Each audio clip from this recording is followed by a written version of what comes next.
aksi jual investor asing ini masih terus terjadi di pasar modal kita. Kemudian juga kita lihat ya mungkin secara grafik begitu ya, dalam beberapa waktu terakhir ini pergerakan indeks harga saham gabungan terus tertekan. Saat ini di level 6.400-an begitu ya. Dan baru-baru ini juga dua lembaga pemeringkat internasional begitu ya sudah memangkas pasar rating ya untuk pasar keuangan Indonesia begitu. Tanggapan dari Anda berkaitan dengan berbagai situasi saat ini ya, apa yang mungkin menjadi evaluasi dan menjadi situasi yang perlu dicermati oleh banyak pihak berkaitan dengan kondisi market kita seperti apa?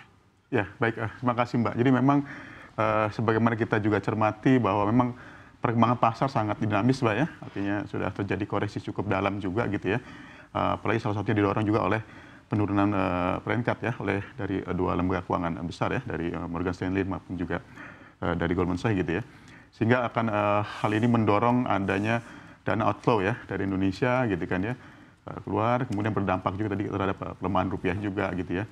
Nah ini kan memang banyak faktor ya yang memang harus dicermati dari sisi dalam negeri maupun juga dari luar negeri. Kita tahu bagaimana kebijakan dari pemerintah US ya terkait juga tadi masalah tarif perdagangan gitu ya, yang bagaimana kemudian juga harus bisa jadi pertimbangan gitu ya dampaknya terhadap ekonomi Indonesia juga kan gitu ya. Ini kita coba cermati ya, kita lihat dalam kuartal 1 ini bagaimana dampaknya, kemudian juga dari sisi dalam negeri juga kita lihat bagaimana pertumbuhan ekonomi dalam negeri gitu ya, kita maupun juga dari sisi emiten-emiten ya, kita lihat di first quarter ini apakah bisa menghasilkan kinerja yang cukup baik juga gitu ya.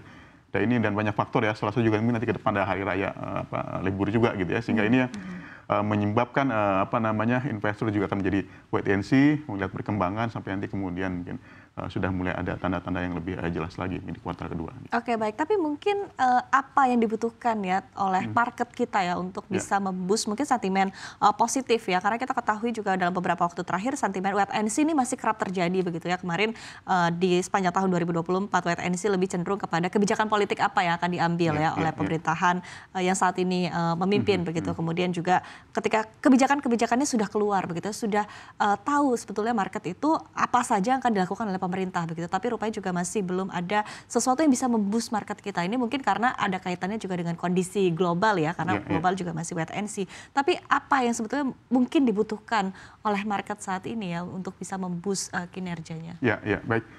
Ya kalau saya sih melihat memang market ini sangat dipengaruhi juga oleh berita-berita yang ada gitu ya. Kemudian pada saat ini mungkin lebih banyak sentimen negatif mendorong kemudian market melepas posisinya gitu ya untuk investasi yang lebih aman lagi. Jadi memang kunci adalah bagaimana ini bisa market memperoleh informasi yang cepat dan akurat ya, atau istilahnya dengan market yang efisien gitu ya, sehingga bisa mereka mengambil keputusan berdasarkan informasi yang cepat dan akurat tersebut kan gitu ya. Jadi kuncinya bagaimana market bisa mendapatkan informasi yang up to date gitu ya.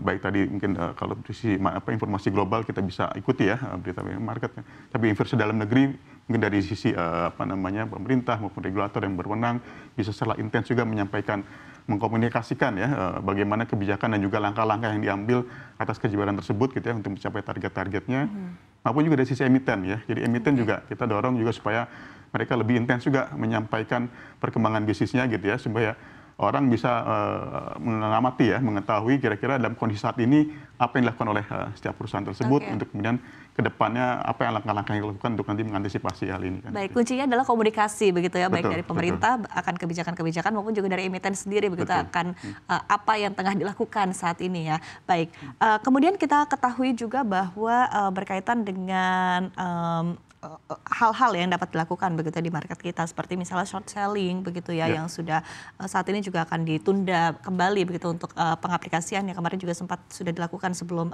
masa pandemi begitu, sempat terhenti di masa pandemi. Nah kemudian apakah Anda melihat bahwa artinya saat ini market kita masih belum sepenuhnya pulih begitu ya untuk bisa menerapkan short selling sejauh ini?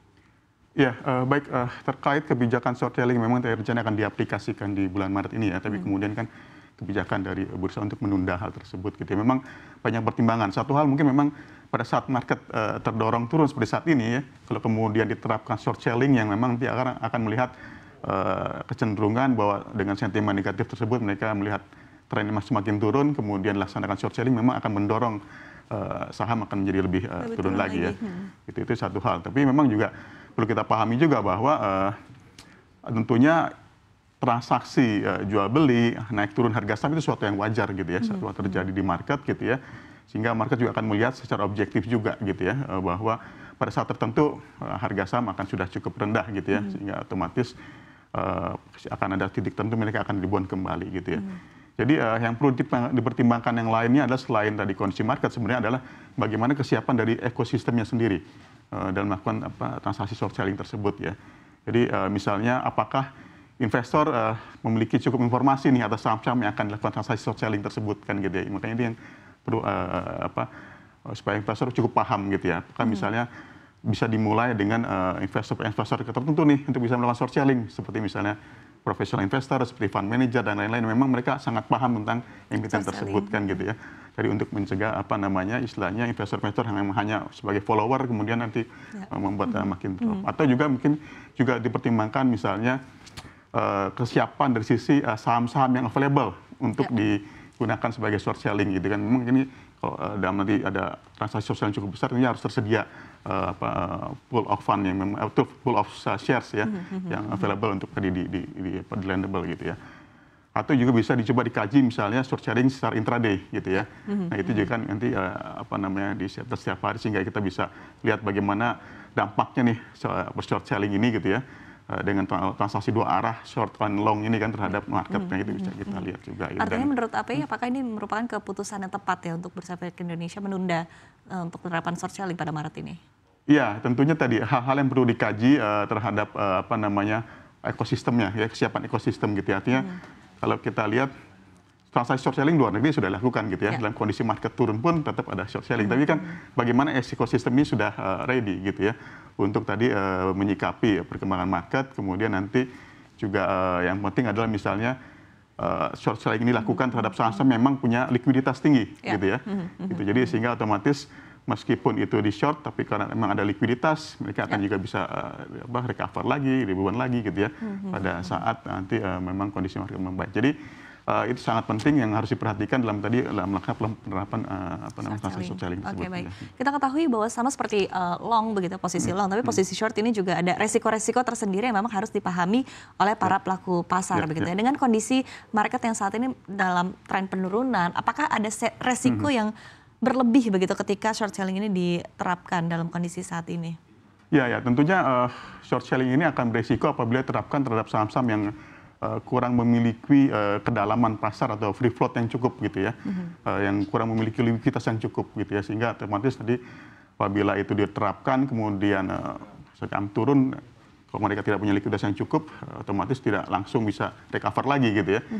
Makanya itu perlunya ada tadi selektif gitu ya, pengkajian kira-kira saham-saham apa yang bisa dilakukan secara short selling ya. Jadi kalau tahu misalnya di Bursa Efek ada LQ45 nih, nanti kita short dari situ ya. Saham-saham mana yang kira-kira layak untuk dilakukan short selling untuk mencegah ada risikonya likuiditas itu ya.